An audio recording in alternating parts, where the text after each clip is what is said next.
dan terutama menegaskan bahwa kami ini adalah gerakan moral rakyat Indonesia dari berbagai elemen dan komponen yang bercita-cita untuk memperbaiki kehidupan kebangsaan, meluruskan kehidupan berbangsa dan bernegara, meluruskan kiblat negara untuk sesuai dengan cita-cita yang telah diletakkan oleh para pendiri bangsa ini.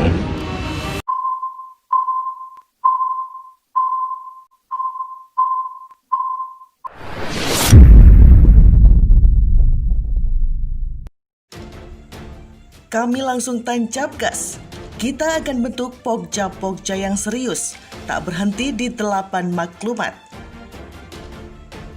Ratusan deklarator koalisi aksi menyelamatkan Indonesia akan terus menampung dan merangkum aspirasi rakyat Indonesia hingga membentuk kelompok kerja atau Pokja di masing-masing sektor. Hal itu merupakan rencana yang akan dilakukan deklarator kami usai deklarasi dan menyampaikan maklumat pada Selasa 18 Agustus kemarin di Tugu Proklamasi Jakarta Pusat. Inisiator dan juga deklarator kami, Ahmad Yani, mengatakan deklarasi kemarin merupakan bentuk perkenalan dan menyampaikan jati diri maupun tuntutan kami agar rakyat Indonesia mengetahuinya.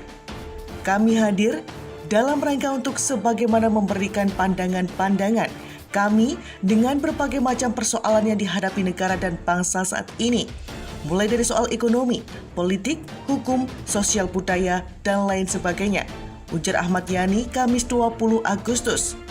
Yani kembali menegaskan bahwa kami bukan organisasi yang terstruktur meskipun banyak jejaring kami yang ada di berbagai provinsi di Indonesia. Usai deklarasi kemarin, para deklarator akan terus menampung aspirasi dari rakyat Indonesia. Tentunya kita menerima, menampung seluruh aspirasi yang tumbuh dan berkembang di tengah-tengah masyarakat. Tidak akan berhenti di 8 maklumat. Seluruh aspirasi, keinginan, pandangan, dan lain sebagainya akan kita tampung. Tapi hampir apa yang kita sampaikan 8 besar itulah. Semua hidup dan kehidupan kita pasti sudah tercakup. Semua seperti itu, jelas Yani. Selain itu, sambung Yani, pihaknya juga akan membentuk kelompok kerja atau Pokja di masing-masing keahlian para deklarator. Kita akan membentuk Pokja-Pokja yang serius, Pokja di bidang politik, Pokja bidang ekonomi, dan lain-lain, sekaligus mengkonselerasi dengan jejaring di wilayah, pungkas Yani. Kata Karding, kelahiran kita bentuk reaksi terhadap gerakan kami. Setelah muncul koalisi aksi menyelamatkan Indonesia kami, pesutan sejumlah tokoh bangsa seperti Din Syamsuddin dan Rizal Ramli, lahir gerakan baru bernama Kerapatan Indonesia Tanah Air atau KITA. KITA digagas oleh beberapa tokoh yang merupakan mantan pendukung Jokowi Ma'ruf Amin pada pemilihan presiden 2019 silam. Menyikapi lahirnya KITA, mantan wakil ketua tim Kemenangan Nasional Jokowi Ma'ruf Amin, Abdul Qadir Karding, menyampaikan bahwa kelahiran kita sebagai bentuk reaksi dari lahirnya kami. Lahirnya organisasi atau komunitas kita atau koalisi apa gitu namanya, itu bagian dari reaksi terhadap kami, kata Karding kepada kantor berita politik Ermol Kamis 20 Agustus. Politisi PKB ini sempat mengatakan kami merupakan barisan orang-orang sakit hati terhadap Pilpres 2019 lalu lantaran jagoan mereka yakni Prabowo Sandiaga kalah. Namun demikian, Karding mengklaim bahwa kita digagas agar tidak adanya eksklusivitas dalam berorganisasi. Selain itu, pendirian kita bertujuan untuk bersama-sama membangun bangsa. Kami ini kalau tidak salah koalisi aksi menyelamatkan Indonesia. Kalau kita ini mau menunjukkan bahwa sebagai satu bangsa, kita itu artinya kita, semua nggak ada kelompok yang eksklusif. Tidak ada kamu, tidak ada aku, tetapi yang ada kita semua, bebernya. Kita dalam artian harus bersama-sama, kita harus bergotong royong, kita harus bekerja sama untuk menyelamatkan Indonesia, gitu kira-kira, atau keluar dari krisis misalnya pandemik virus dan resesi imbuhnya. Ex-Sekjen DPP PKB ini menambahkan Indonesia merupakan negara yang menjunjung tinggi demokrasi, sehingga lahirnya kita merupakan bentuk demokrasi selama dalam koridor konstitusi. Saya kira di era demokrasi ini selalu kita memberi ruang kepada siapapun yang ingin menyampaikan pendapat sepanjang masih dalam koridor konstitusi, tandasnya. Jika kami jadi parpol, Gatot Nurmantio, pasti saya tak ada di situ. Koalisi Aksi Menyelamatkan Indonesia kami mulai bermunculan di daerah. Diisukan gerakan tersebut nantinya bakal berubah menjadi partai politik. Salah satu pendiri kami, Gatot Nurmantio, tidak secara tegas menampik isu tersebut. Namun dia memastikan dirinya tidak mau terlibat jika kami menjadi partai politik. Saya tidak. Jadi ingat, kalau kita berubah jadi parpol, pasti saya tidak ada di situ, kata Gatot usai menghadiri deklarasi kami Jateng DIY di Serengan, Solo, Kamis 20 Agustus 2020. Menurutnya kami adalah sebuah gerakan moral. Gerakan tersebut, kata Gatot, bertujuan meluruskan arah bangsa Indonesia. Makanya kami, Kesatuan Aksi Menyelamatkan Indonesia, poros intinya gerakan moral. Karena politik kalau tidak bermoral akan sangat berbahaya. Terjadi politik transaksi, kemudian ada politik yang meluruskan bangsa Indonesia, kata dia. Ditanya isu dirinya bakal maju menjadi calon presiden pada Pilpres 2024, Gatot Nurmantio tidak merespon.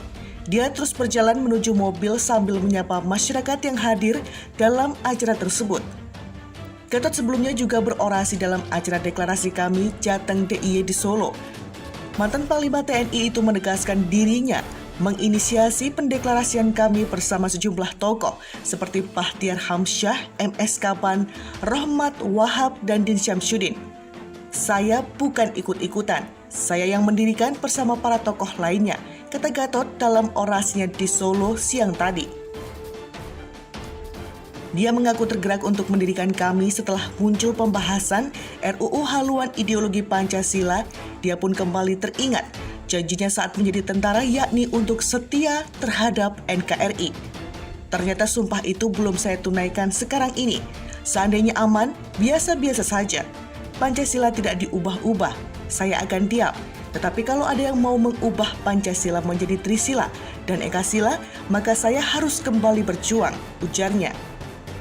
Umur saya 60 tahun, sehingga itu sudah mendekati maghrib. Dosanya banyak, kalau saya tidak melaksanakan janji sumpah, saya yakin saya pasti di neraka. Maka saya harus bangkit agar kelak di kemudian hari di padang mahsyar, saya sudah berjuang, kata dia. Deklarator, analisa Denny JA soal kami jadi kingmaker Pilpres 2024 ngawur. Analisa dari pendiri Lingkaran Survei Indonesia LSI, Denny JA tentang Koalisi Aksi Menyelamatkan Indonesia atau kami dinilai ngawur. Dalam analisa itu, Denny JA mengurai 3 skenario tentang kami. Pertama, disebut akan membuat pemerintahan yang dipimpin Joko Widodo jatuh sebelum 2024. Skenario kedua, kami akan jadi kingmaker yang memunculkan sosok ideal menjadi calon presiden di 2024. Sementara jika skenario 1 dan 2 tidak terjadi, maka kami sebatas bunga demokrasi atau pemanis pemerintah semata. Artinya kami tidak akan mengubah apa-apa. Bagi inisiator, yang juga salah satu deklarator kami, Ahmad Yani, analisa yang disampaikan Denny JA itu tidak tepat, bahkan terkesan ngawur karena tidak berbasis data. Nggak ada yang tepat, banyak ngawurnya. Apa yang dikemukakan tidak berbasiskan data dan selalu ngawur, ujar Ahmad Yani kepada kantor berita politik Ermol Kamis 20 Agustus. Yani menegaskan bahwa kami merupakan gerakan moral yang muncul karena institusi-institusi negara tidak melaksanakan fungsi, kewenangan, dan kekuasaan sebagaimana mestinya. Bukan gerakan politik layaknya partai yang menciptakan calon presiden atau bisa memakzulkan presiden lewat parlemen. Jadi apa yang dikemukakan Denny JA lebih banyak ngawurnya daripada nggak ngawurnya, kata Yani.